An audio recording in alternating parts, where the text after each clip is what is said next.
8 ఎకరాలు గడ్డి పెట్టు. ఎంత ఎకరం ఎంత ఇప్పుడు గడ్డి? ఎకరం అంటే ఇప్పుడు రేటు మట్టి అయితే 10,000. 80,000 రూపాయలు నష్టపోయారు. ఎన్ని గేదెలు ఉన్నాయి మీకు? 5 గేదెలు. 3 గేదెలు 2 గేదెలు పక్కన కాలిపోయినాయి. 2 గేదెలు పోయినాయి. గడ్డి మెట్టు కూడా ఉంది మొత్తం. ఈ గంజాయి బ్యాచ్ ఎక్కువైపోయింది బాగా ఈ మధ్యన. గంజాయికి అలవాటు పడిపోయారు బాగా 5 సంవత్సరాల నుంచి.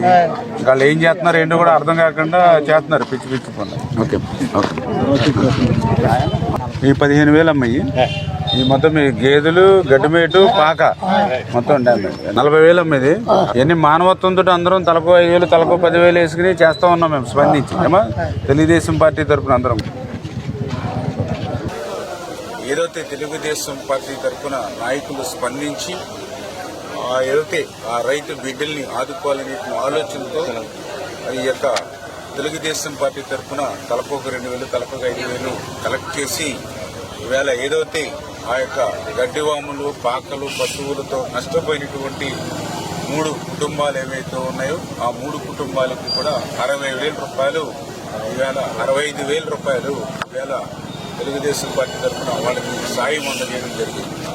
అంటే రాజకీయాల్లో మరి కేవలం అధికారం కోసమో పదవుల కోసమో పనిచేయడం కాదు, రాజకీయం అంటే సేవ చేయడం అనేటువంటి చంద్రబాబు నాయుడు గారి యొక్క ఆలోచనల ప్రకారం తెలుగుదేశం పార్టీ ఎప్పుడూ పనిచేస్తూ ఉంటుందనే దానికి ఇదే ఒక ఉదాహరణ. ఈ రకంగా మరి వాళ్ళకి సాయం అందించి వాళ్ళ ఆపదలో ఉన్నప్పుడు వాళ్ళ కష్టాల్లో ఉన్నప్పుడు ఆదుకోవాలనేటువంటి ఆ మానవత్వం అడుగడుగున మా తెలుగుదేశం పార్టీ నాయకుల్లో ఉన్నందుకు వీరికి సహకరించినటువంటి ప్రతి ఒక్కరికి కూడా మరి మా తరఫున కూడా ధన్యవాదాలు కూడా ఈ సందర్భంగా తెలియజేస్తున్నాను.